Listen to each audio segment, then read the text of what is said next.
Cash संकट में पड़ी गो फर्स्ट एयरलाइंस के खातों की जांच के लिए बैंकों ने एक जांची परिषद कोसी के लोगों की जानकारी के अनुसार जांच अयोग्यता का मतदान करने के पहले अंतरिम ऋण के किसी भी प्रतिबंध को स्वीकृति देने से पहले विमानन नियामकाधिकारी DGCA की मंजूरी का इंतजार करने का निर्णय लिया है।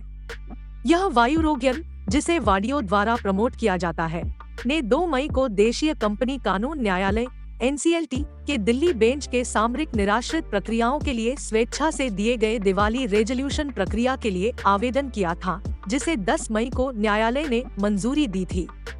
15 जून को NCLT ने ऋणदाताओं समिति कोसी को EY के शैलेंद्र अजमेरा की नियुक्ति की मंजूरी दी, जो विपत्तिग्रस्त वायुरोग्यन के लिए संकट प्रबंधक RP होंगे। पहले NCLT ने एयरलाइन की सिफारिश पर इंटरिम संकट प्रबंधक IRP के रूप में अल्वारेज और मार्शल के समर्थित अभिलाष लाल की नियुक्ति की थी। एयरलाइन के द्वारा सिफारिश पर उनका नाम प्रस्तावित किया गया था। बैंकों का कुल कर्ज, जिसमें bank of Baroda, central bank of India, IDBI bank और ड्यूच बैंक शामिल है, 28 अप्रैल 2023 को 6,521 करोड़ रुपए था। जब किंगफिशर एयर और जेट एयरवेज ने भारी कर्ज के साथ टूट जाने पर बैंकों को आग लग गई थी।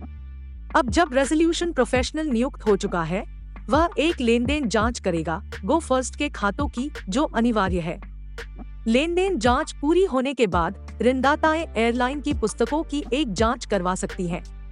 उपयोगकर्ताओं द्वारा फ्रॉड, गलत रिपोर्टिंग और धन का अल्पकालिक रूप से भट्ठा होने की स्थिति में धोखाधड़ी का पता लगाने में ये जांच सहायक होती है, एक स्रोत ने कहा।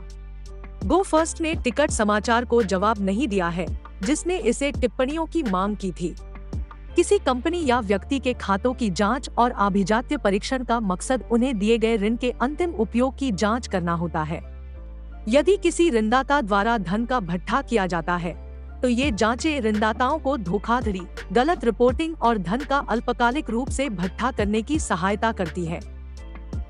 एक व्यक्ति जो मामले के बारे में जानकार है, ने कहा कि बैंकों का अंग्रेजी वर्ष के अगले तिमाही में एयरलाइन को गैर कार्यकारी संपत्ति NPA के रूप में वर्गीकृत करने की संभावना है।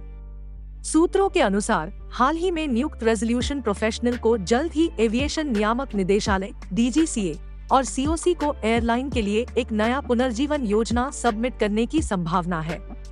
RP वायुरोग्यन की वित्त पोषण आवश्यकता का मूल्यांकन करेंगे।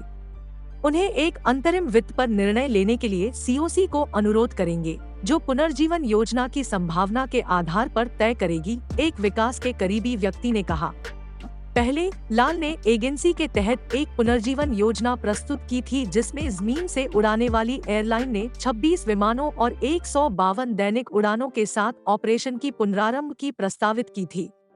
इस योजना के हिस्से के रूप में एयरलाइन ने अपने ऋणदाताओं से 400 करोड़ रुपए की वित्त पोषण की मांग की थी। पिछले महीने सेंट्रल बैंक ऑफ इंडिया, जो कंसोर्शियम लीडर है, ने कहा कि उसकी गो फर्स्ट एयरलाइन के प्रतिष्ठान की बकाया राशि 31 मार्च 2023 को 1,987 करोड़ रुपए थी, जिसमें सरकार द्वारा guaranteed line of credit ECLGS के तहत 682 करोड़ रुपए का निर्धारित किया गया था। बैंक ऑफ बड़ौदा का एयरलाइन के प्रतिष्ठान की राशि लगभग 1,300 करोड़ रुपए है। बैंक ने योजना के तहत वित्तपोषण भी प्रदान किया था, जबकि IDBI बैंक का बकाया ऋण करीब 50 करोड़ रुपए है।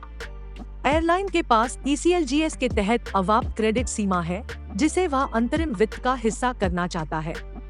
हालांकि सूत्रों के अनुसार बैंक अग्रिम वित्त के तहत कोई भी धन जारी नहीं करेंगे, क्योंकि राष्ट्रीय credit guarantee trustee company NCGTC को कोई क्रेडिट गारंटी प्रदान नहीं कर सकती है, सूत्रों ने कहा।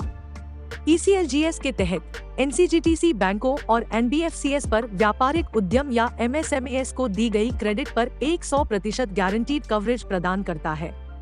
एविएशन उद्योग के विशेषज्ञों का मानना है कि ग्राउंड पर होने वाले गो फर्स्ट के पुनर्जीवन के लिए अगले 10 दिन महत्वपूर्ण हैं। पिछले बुधवार को एयरलाइन ने ऑपरेशनल कारणों के कारण 19 जून तक उड़ानों की रद्दी को बढ़ा दिया। एक निर्देश योजना के बिना एयरलाइन को पुनर्जीवित करना मुश्किल होगा, एक एविएशन क्षेत्र विश्लेषक ने कहा। एयरलाइन को दिलासा देने के लिए नेशनल कंपनी लॉ ट्रस्टेडीज ने यह जानकारी प्रदान की है, कि वे अपने वकीली सलाहकार के रूप में जे सागर एसोसिएट्स की नियुक्ति कर दी है।